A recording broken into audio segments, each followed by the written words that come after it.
Saber Cotidiano apresenta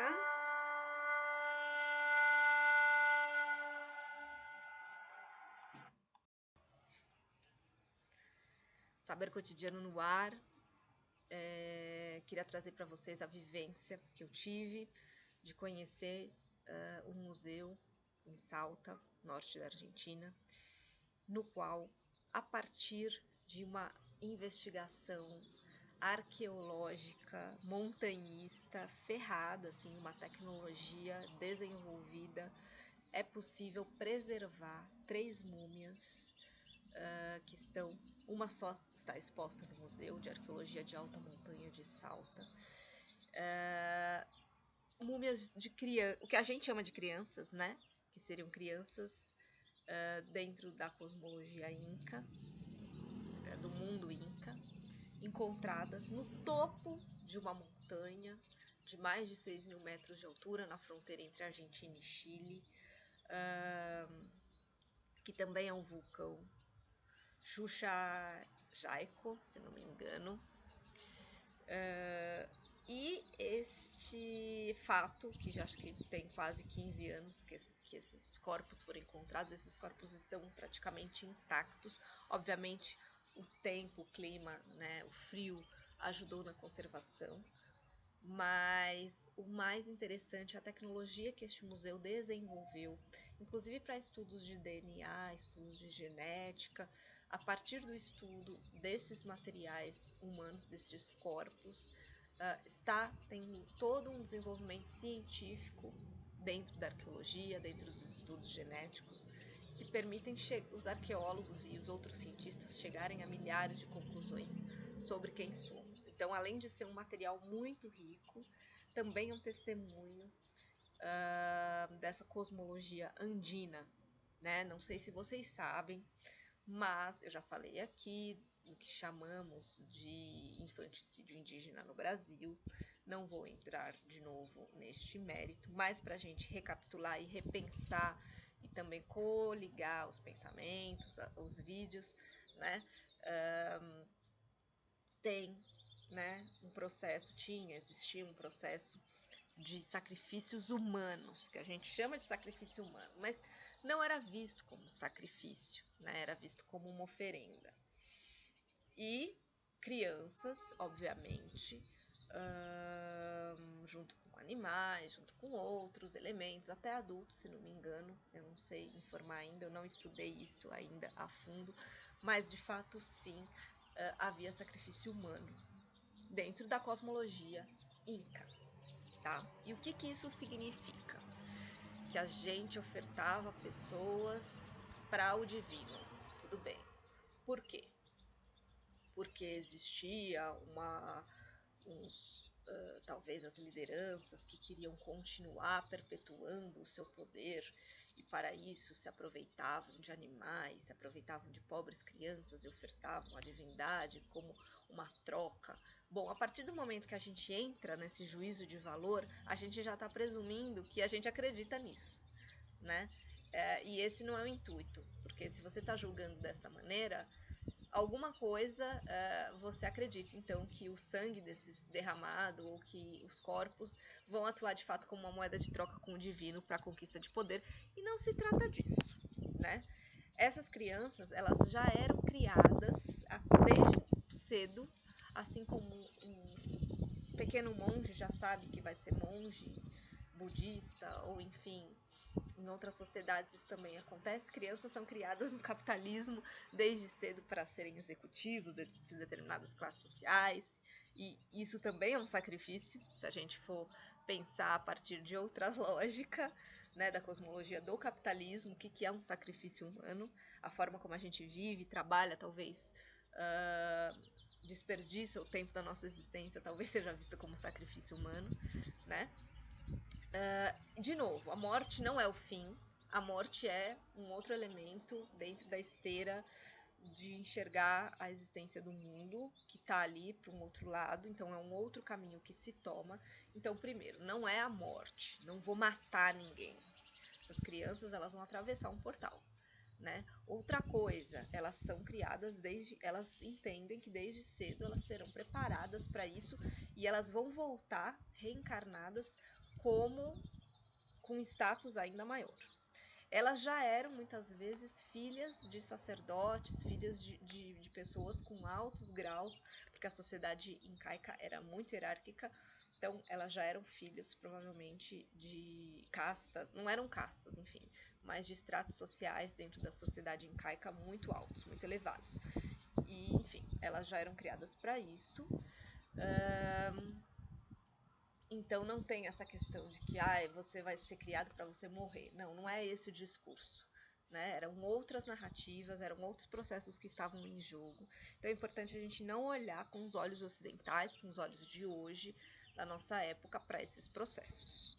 Né? Muito importante. Não é permitido tirar fotos nesse museu, e eu entendo perfeitamente, justamente para evitar esse tipo de discurso, para evitar essa difamação. E toda a narrativa dentro desse museu é construída para que a gente entenda justamente o papel do sacrifício humano dentro da cosmologia incaica. E, obviamente, a gente consegue ver, né, o cuidado, né, que esses corpos foram preservados, estão para estudo, e na hora que a gente enxerga ainda eles estão intactos, né, com os cílios, o corpo, a pele, o cabelo, está totalmente intacto, o que revela novamente a tecnologia inca na preservação de corpos, e mais do que isso, né, a forma como esses corpos morreram, né, deixaram de existir dentro da nossa perspectiva e se tornaram outras coisas, de fato, hoje eles se tornam objetos para o estudo da ciência. Não denota qualquer tipo de sofrimento, ou, enfim, ferimentos, não há ferimentos, não há nada, né? Os egípcios, eles parecem que tiravam os órgãos, os incas nem isso tiravam, então tá tudo intacto e de alguma maneira não apodreceu, né? E hoje eles são conservados em baixíssimas temperaturas, em câmeras específicas, foi desenvolvida toda uma tecnologia, como eu falei, para isso. Voltando então à cosmologia do sacrifício humano.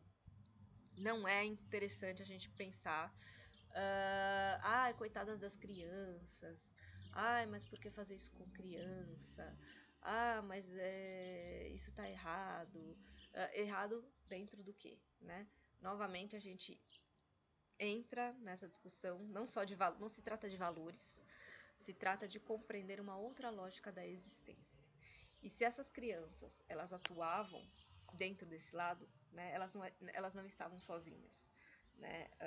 Elas iam junto para esse outro mundo com uma série de objetos, né, que foram encontrados junto com elas. Por exemplo, pequenas lhamas, que eram representações, objetos, então, por exemplo, um pedaço de lã, um pedaço de pedra, uma série de objetos que foram encontrados junto com elas, a própria roupa que elas vestiam, o calçado que elas vestiam, o que elas traziam junto com elas, a folha de coca que é inserida dentro da boca delas, ou de uma determinada maneira. Todos os elementos que iam com elas compunham ali como se fosse o ebó, né, a oferenda, que resultaria, né, então elas cumpririam ali um trajeto e elas voltariam para o mundo dos incas em outra encarnação, com muito mais poder, com muito mais potência, potencializaria. Então os objetos potencializam também esse processo, né? E as substâncias que vão ser utilizadas para este sacrifício também. Mais interessante como toda essa narrativa que o museu constrói, muito coerente, muito séria, traz pra gente essa reflexão, né? O que é, de fato, sofrimento, né? O que é sacrifício? Como encarar processos como esse, né, que na verdade, se não tem essa separação entre vida e morte, a gente dá um bug no nosso cérebro, então já que elas não iam morrer, elas não iam deixar de existir, a função, elas estavam plenamente cumprindo a sua função, né? Talvez se elas vivessem fosse a violência, porque elas tinham uma função a cumprir, mesmo dentro do seio, do círculo social, familiar, até porque a ideia de família dentro da sociedade inca não é igual à nossa, né? Dentro do seio daquele grupo na qual elas eram criadas, este era o destino, assim como era o destino de outras pessoas, ter filhos ou ir para uma guerra ou construir algum edifício, né, alguma cidade, enfim, os lugares estavam muito bem delimitados. Né? A sociedade inca, pelo que eu entendo, era uma sociedade muito hierárquica e com funções muito bem divididas, né, entre os seus habitantes. Então, a violência é você não cumprir, na verdade, com o seu destino, com o seu caminho. A violência é você ignorar, você se rebelar contra esta forma de existência. Claro, se a gente pensa que isso acontece hoje na sociedade moderna, dentro do Ocidente, dentro das formas como a gente encara a existência, a gente vai olhar e falar, peraí, essa sociedade precisa ser interditada e nós precisamos tirar essas crianças de lá. Mas, enfim, não é essa a questão. A questão é que isso acontecia naquele momento, 500 anos atrás, de uma outra maneira, né? E se a gente for pensar em toda a violência colonial, o que de fato resultou em... Isso sim, né? Isso ninguém fala, né? Nas mortes sangrentas, nas mortes violentas de populações originárias, com crueldade. É totalmente diferente você enxergar um registro de morte dentro da colonização, comparando com esses exemplos. Ou mesmo hoje, né? Quantas crianças morrem por inanição, por falta de água, por cuidados básicos? Quantas crianças morrem por ausência do Estado? Quantas crianças morrem por abusos, né, sexuais, violências? E nisso pouco é questionado, né? Ou tenta se comparar uma coisa com a outra. Né? Então é importante, acho que é um exercício muito interessante de pensar nesse caso para repensar as nossas sociedades, né? E pensar o que é um sacrifício na modernidade ou na pós-modernidade, o que é um sacrifício na sociedade do consumo, na sociedade do desempenho, o que é um sacrifício na sociedade do cansaço. Fica aí essa reflexão a partir dessa vivência super especial aqui com as crianças encontradas na montanha de Jujai Jaco, entre Argentina e Chile.